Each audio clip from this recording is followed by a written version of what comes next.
After dealing with burnout and struggling to make progress on my game for what felt like months on end, I'm not only getting back into the flow of things, but I'm excited to be working on my game again.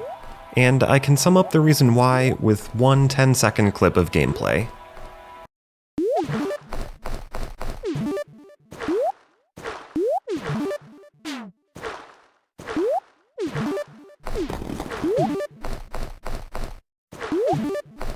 Before we dive into why this clip has me so excited to continue working on this game, let me provide some context if you're new here. Lost Resolve is a fast-paced, speedrunning platformer inspired by the likes of Sonic Adventure and Pseudoregalia. The goal is to provide the player with a relatively basic movement kit that can be used in very advanced ways. Lost Resolve follows the journey of its main character, Soul, through a world known as the Forlorn Dream. Here, she seeks to piece herself back together, in an almost literal sense. She's one half of a dichotomy, and she'll need to explore the very depths of the dream to find unification.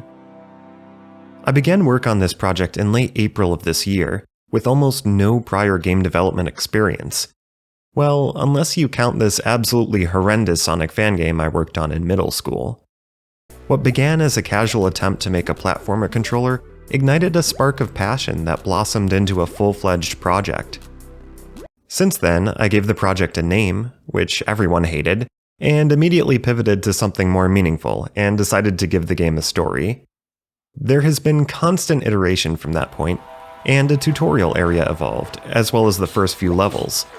Ultimately, I was able to get a functioning demo up on Steam just 3 months after the project's outset. Not bad for a beginner, right? Then I did something really controversial. Since I'd begun this project with virtually no programming experience, I was constantly tripping over my abysmally poor code and inefficient systems.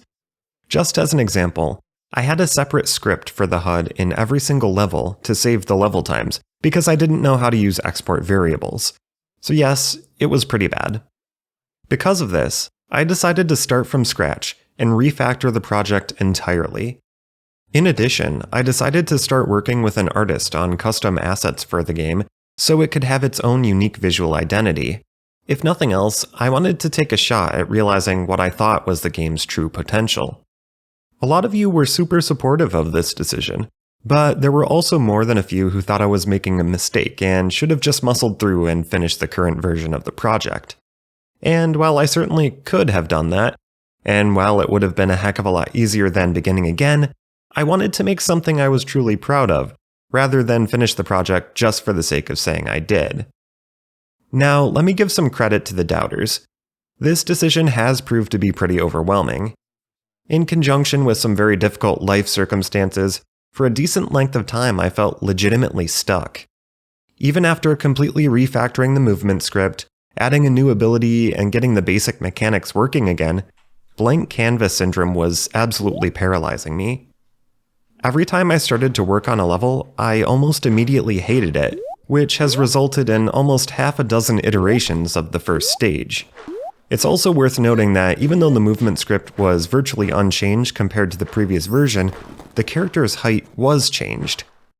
In the first version of the game, I inexplicably had the player character scaled down to 0.75, which resulted in mixed pixel sizes. Something that is generally to be avoided if you want your game to look polished and professional. However, changing the character's size back to normal had some big implications, and stages would need to be redesigned to accommodate the larger size. This proved to be a much greater challenge than I was expecting.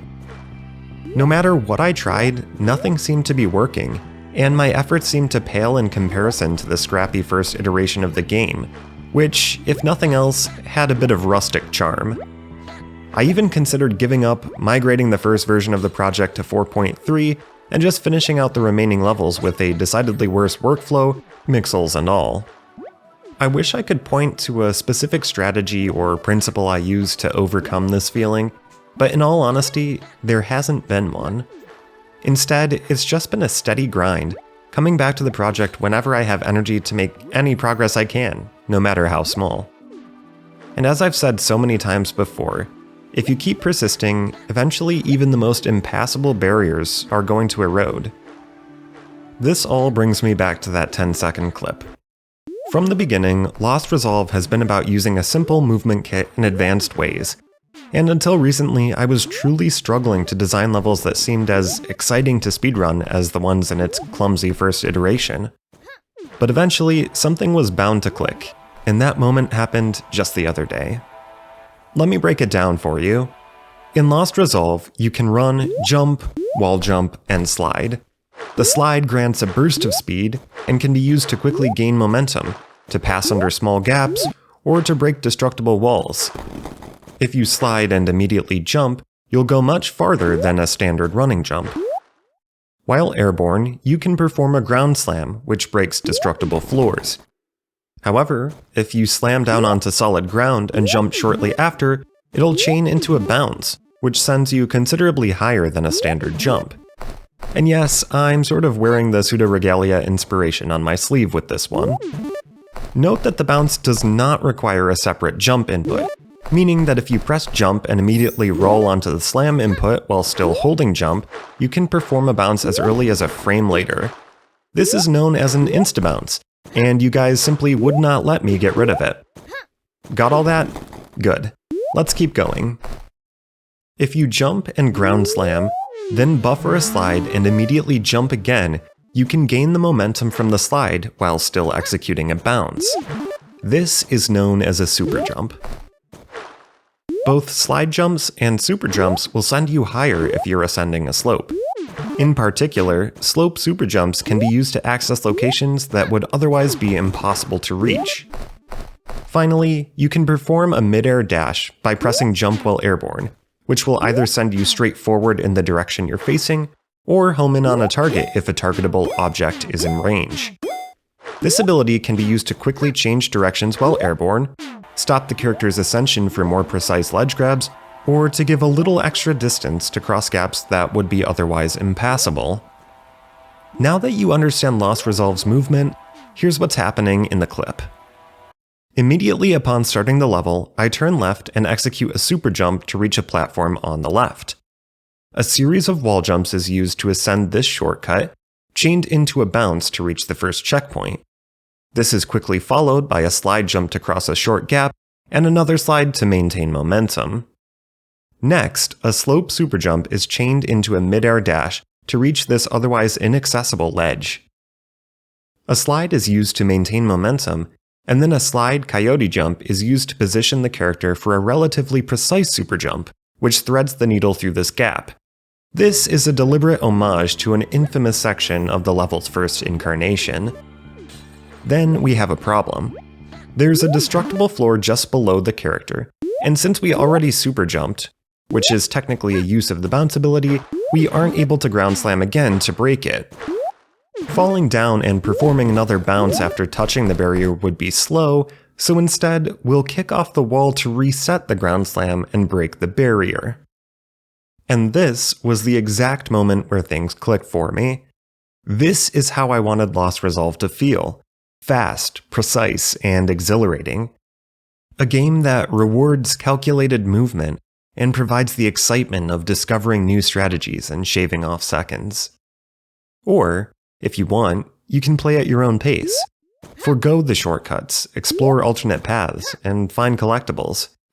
Either way, this is exactly what I wanted Lost Resolve to be. Pure, simple platforming with endless potential.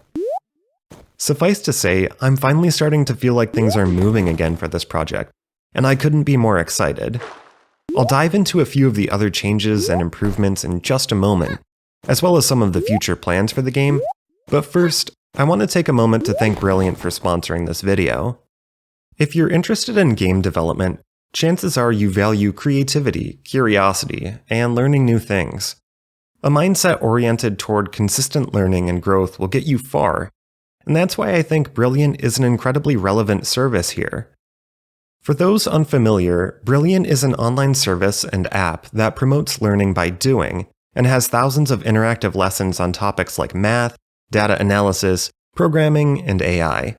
Instead of simply reading and memorizing, Brilliant aims to sharpen your problem-solving skills with its lessons, presenting them in a way that's simultaneously accessible and intuitive, while still remaining challenging. Particularly for those of you who have never attempted game development, the Thinking in Code course might be a great jump-off point before hopping into a game engine for the first time. If you're already familiar with code, then brush up on your math skills. If you're anything like me, you'll need to. If you'd like to add some productivity to your day and make learning a daily habit, check out brilliant.org/swinkly. You'll not only get a 30-day free trial, but a 20% discount on the annual subscription if you want to continue with it. Check the link in the pinned comment or scan the QR code to get started. Thanks again to Brilliant for the sponsorship opportunity. Not only is it a useful and relevant service for creators who are interested in game dev, opportunities like this are my first small steps toward my eventual dream of doing game dev full-time, and I think that's really something to be grateful for. So, with all that said, what's new in Lost Resolve?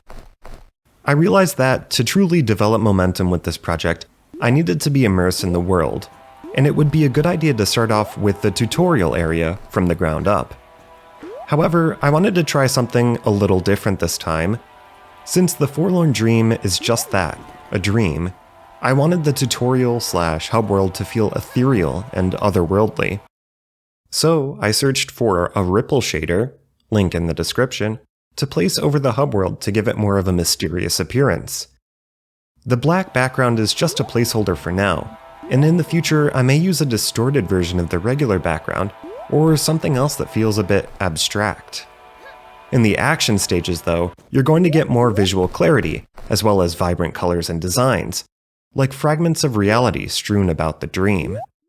I think this could fit well with the theme of Soul rediscovering her identity and past as the story progresses, though none of these design changes are final. As mentioned in my last video, the levels now have entrances which display the keys collected, as well as your fastest time and best ranking. Every level entrance is an instance of the same scene, with export variables for the level ID, level name, and the scene path. In my code, various information is loaded using the level ID in conjunction with the get and set functions, something I've only recently learned how to do. This makes it super easy to modify the entrance to fit any level, and I use similar systems now in various places, like the HUD. Instead of the disappearing walls I had in the old version of Lost Resolve, the player will now see phantom platforms in the hub world that materialize once levels are completed, allowing for further progression. However, advanced players may be able to strategically skip these phantom platforms using advanced movement. Level keys will still be required for progression in some places, but the ability to skip levels entirely will allow for interesting speedrun routing, since players will be able to pick and choose which stages they obtain their keys from. As I alluded to earlier, I think I finally hit some magic for the design of the first stage, Somber Sepulchre 1, so one of the next tasks will be giving the second stage the same treatment. My goal is to recapture the same feel and design of the original demo levels, while providing even more depth of gameplay and speedrun potential. This will probably involve replaying the old Somber Sepulchre 2 quite a few times to make sure its successor has the same vibes. Beyond that, the main challenges on the back burner are controller support, God help me, and separate save slots, so I'll try to chip away at those in the weeks ahead.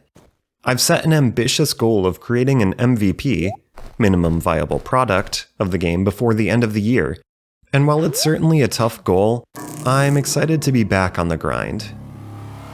That about covers it for today's video. I really appreciate everyone who stuck with me through the journey so far. Or if you're just now joining in, welcome. There may be a long road ahead, but the final stop will hopefully be an exhilarating platforming adventure that stands out from the crowd. I'll see you guys in the next video.